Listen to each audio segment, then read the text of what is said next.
If the graves of your loved ones weren't as safe as you believed, in 19th century England, a chilling and dangerous reality lay beneath the tranquil appearance of graveyards. The rise of curbs that turned burial grounds into battlegrounds, forcing families to take extreme measures to protect murdered. This dark chapter in history shines a light on the grim intersection of scientific progress, moral dilemmas, and human desperation.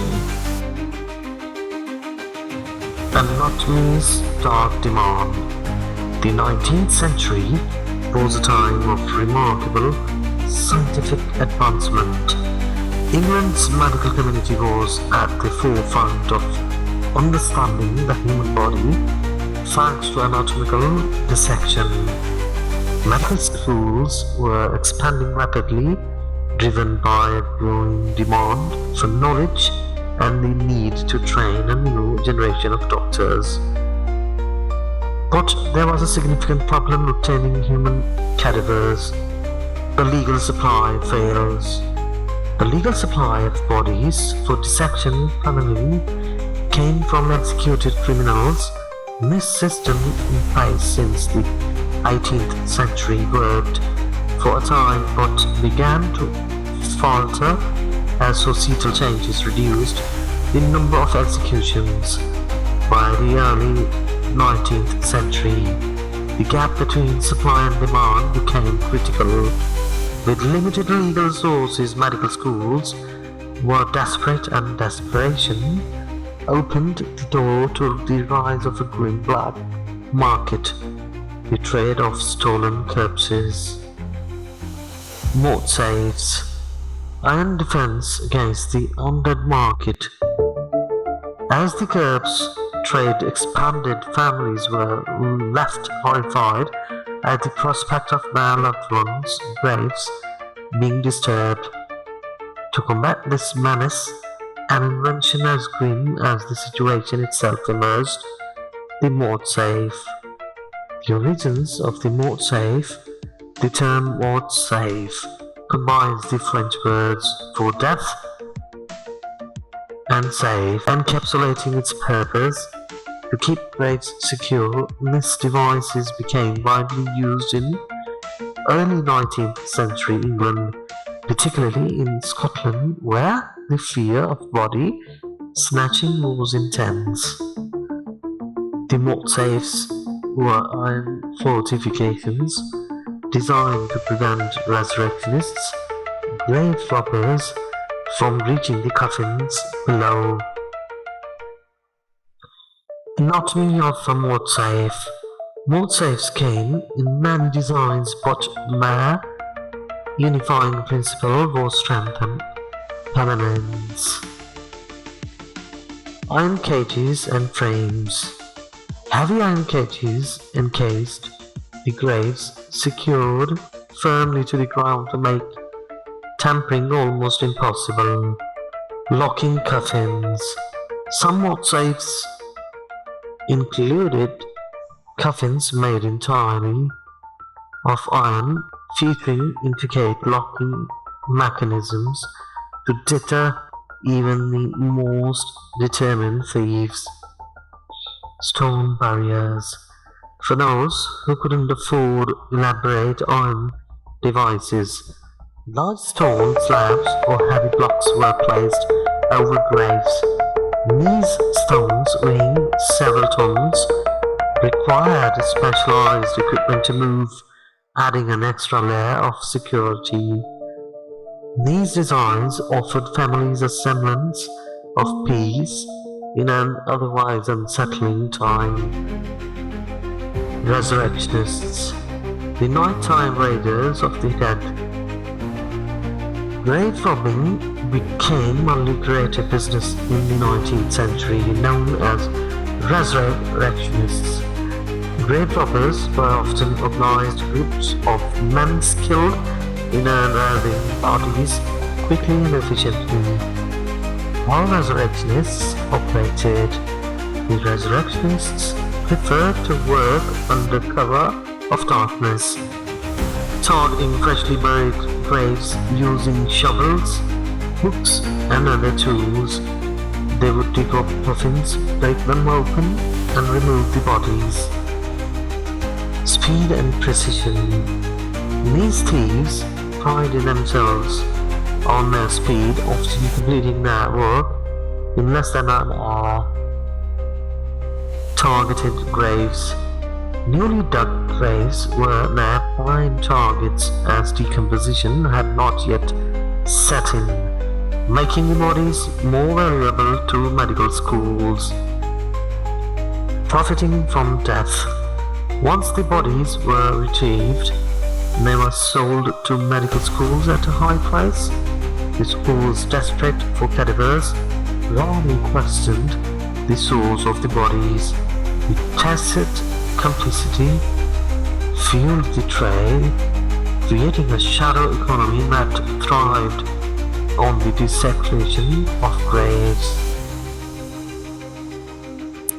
Public panic and graveyard fortresses. The rise of grave robbing ignited widespread fear and outrage. Sanctity of burial was a deeply held belief, and the idea that a loved one's body could be stolen for profit was horrifying. Community responses. To combat the growing threat, families and communities began to take extraordinary measures. Iron moat safes. Wealthier families invested in robust iron structures to secure graves. These moat safes were not only functional but often elaborate, reflecting the social status of the deceased. Stone slabs. In cases where iron was too expensive, heavy stone slabs were used as a deterrent. Private guards. Some families hired guards to patrol graveyards at night, providing an additional layer of security. Graveyards transformed from serene resting places into fortresses, reflecting the desperation of a society under siege by its own dead. The Anatomy Act of 1832 legal reform and its impact. The gruesome trade in human bodies eventually led to significant legal reforms. The Anatomy Act of 1832 was a pivotal piece of legislation aimed at addressing the shortage of cadavers while curbing grave robbing. Key provisions of the Act. New sources of cadavers. The Act allowed unclaimed bodies from hospitals and workhouses to be used for medical research, providing a steady legal supply. Regulation of dissection. The Act introduced strict oversight of anatomical studies, ensuring that bodies were obtained and used ethically. Impact on grave robbing. While the Anatomy Act didn't eliminate grave robbing overnight, it significantly reduced the demand for stolen corpses. By providing an alternative source of cadavers, the Act marked a turning point in ethical regulation of medical studies. Legacy of moat safes. Silent guardians of the dead. Today, the remnants of moat safes can still be found in old cemeteries, standing as eerie monuments to a dark chapter in history. These iron structures are not merely relics, but symbols of the society's desperate struggle to protect its dead from a ruthless black market. Cultural significance. The moat safes era reflects a time when the boundaries between life and death, science and morality were starkly drawn. It is a reminder of the lengths people will go to honor their loved ones and uphold societal values even in the face of extraordinary challenges. Modern parallels. While grave robbing has long been consigned to history, the ethical dilemmas remain relevant. The balance between scientific progress and respect for human dignity continues to shape medical practices today. Modern ethical practices in anatomy. Today, the study of human anatomy is conducted within the framework of ethical guidelines and legal regulations.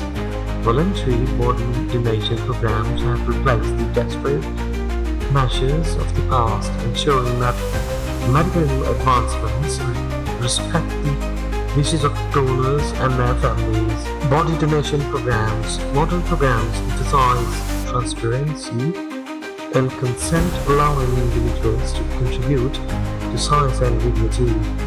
These programs have not only advanced medical knowledge but also fostered public trust in the scientific community. Lessons from the past. The story of the motive and the rise of grave robbing serves as a cautionary tale. It underscores the importance of ethical considerations in scientific pursuit and the need for laws that protect both the living and the dead. Conclusion and legacy.